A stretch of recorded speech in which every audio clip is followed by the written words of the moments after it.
तो सुंदर है ये समुंदर।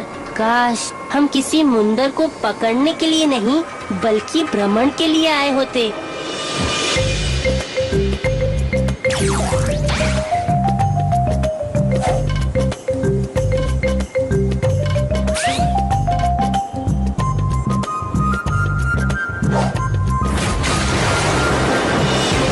एक नारियल का इतना शोर। मुंजा, आराम खत्म, लड़ाई शुरू। मुझे लगता है मुंदर ने आक्रमण कर दिया है, लेकिन कोई नजर तो नहीं आ रहा। महाराज देखिए।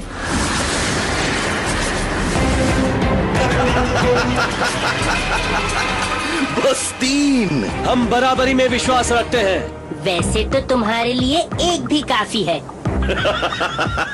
मुंदर जब समुंदर में जहाज लेकर आता है तो कुछ ना कुछ तो लेकर ही जाता है। इस बार तुम सिर्फ अपनी हार लेकर जाओगे।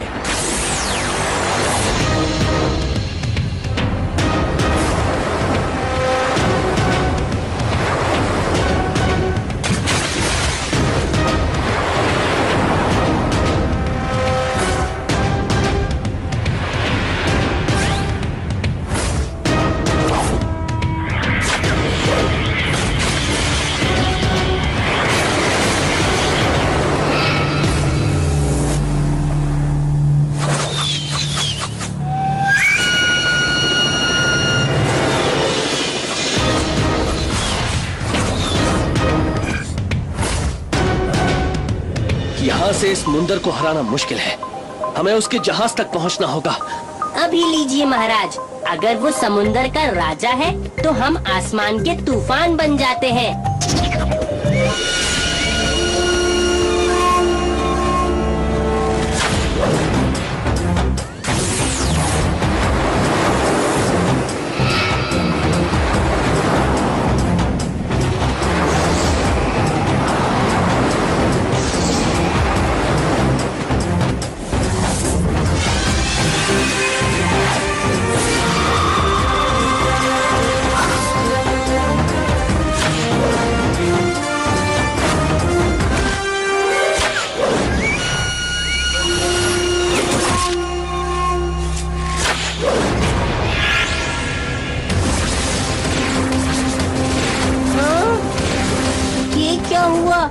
अचानक ये तूफान कहाँ से आया और मुंदर को ले गया? मुंजा, मुझे पता है कि मुंदर को कौन बचा कर ले गया है। मुझे पहले से ही शक था कि मुंदर अकेला नहीं है। आप क्या कह रहे हैं महाराज? मुझे कुछ समझ में नहीं आ रहा। अपनी अंगूठी से पता करो कि समुद्र सम्राट कहाँ मिलेंगे।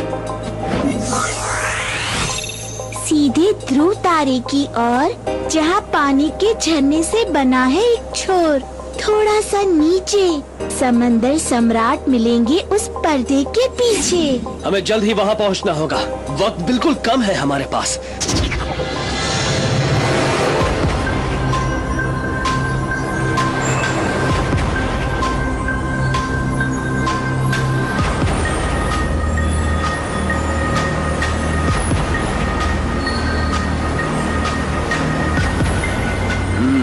पर्दे के पीछे।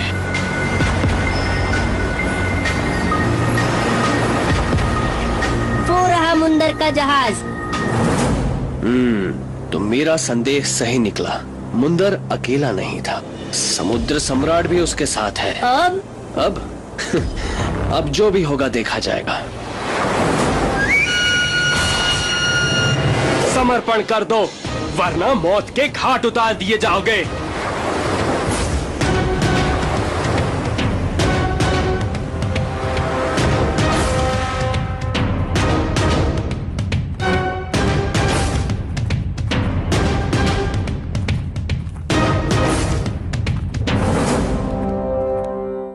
समुद्र सम्राट की जय हो। समुद्र सम्राट? तुमने मुझे कैसे पहचाना राजन? जब मुझे वरुण ने मुंदर की कहानी बताई, मुझे संदेह हो गया था। लेकिन मैं जानना चाहता था कि समुद्र सम्राट को इस चोरी के काम की क्या जरूरत पड़ गई। कहानी बहुत लंबी है। मेरे पास समय है सुनने का, सम्राट।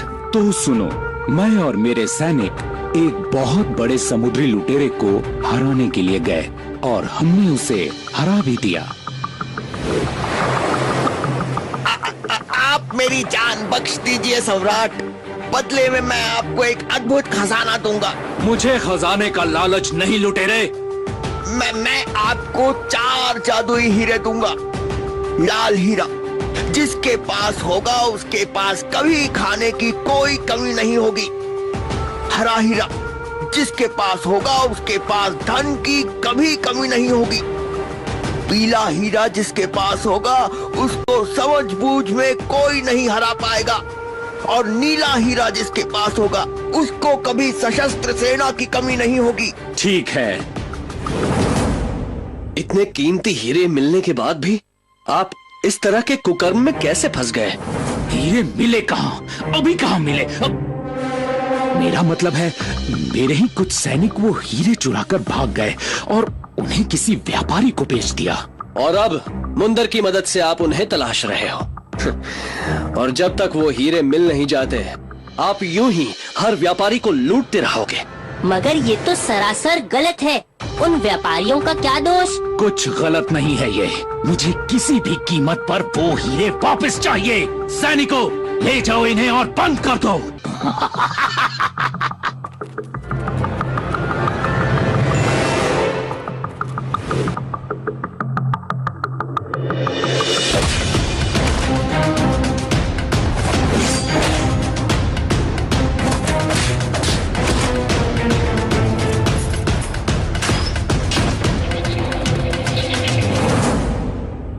मुझसे भागकर कहाँ जाओगे विक्रमादित्य? मुंदर तो गया, अब समुंदर की बारी है। आ जाओ तुम सब, इस बार पूरी तैयारी है। अब क्या करेंगे?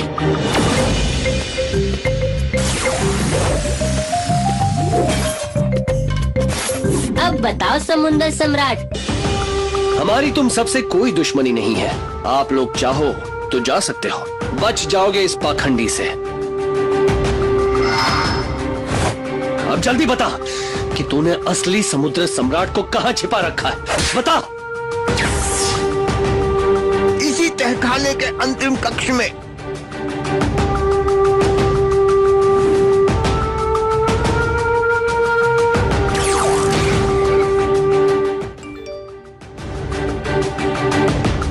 महाराज विक्रमादित्य, मैं और पूरा समुद्र राज्य आपके हमेशा आभारी रहेंगे। अगर आप यहाँ नहीं आते तो हम इस लुटेरे के चंगुल से कभी नहीं बच पाते। आपको वरुण का धन्यवाद करना चाहिए, वही हमें यहाँ लेकर आया है। लेकिन आपको कैसे पता चला कि ये सम्राट नहीं बल्कि कोई पाखंडी है? जब ये मुझे हीरो की कहानी सुना रहा था तब मुझे इसकी हरकतों से पता चल गया था कि ये सम्राट नहीं है बल्कि नकली चेहरे के पीछे छिपा हुआ कोई बहरूपिया है। लेकिन असली कहानी क्या है ये तो आप ही बता सकते हैं। असल में ये एक बहुत बड़ा समुद्री लुटेरा है और मैंने इसे हराकर कैद कर लिया था। फिर इसने माफी मांगने का नाटक किया और बदले में आपको 4 जादुई हीरे देने का वादा किया। बिल्कुल, लेकिन मुझे उन हीरो का लालच नहीं था, इसीलिए मैंने वो हीरे अपने 4 वीर सैनिकों को दे दिए और वो सैनिक अब बड़े व्यापारी बन गए हैं। फिर? लेकिन ये लुटेरा एक दिन भेष बदल कर आया और इसने चालाकी से मुझे बंदी बनाकर खुद समुद्र सम्राट बन गया। लेकिन असली असली होता है और नकली नकली। सच बहुत सरल होता है सम्राट, और झूठ जटिल होता है, इसलिए झूठ आसानी से पहचान में आ जाता है। ये कहानी इतनी जटिल थी कि कोई बच्चा भी समझ सकता था कि कुछ तो गड़बड़ है, और गड़बड़ है तो किसी न किसी को उसे सुलझाना ही होगा। देखा? तो दोस्तों, समुद्र के रहस्य अभी और भी हैं, जिनमें मिलेगा आपको ढेर सारा मजा।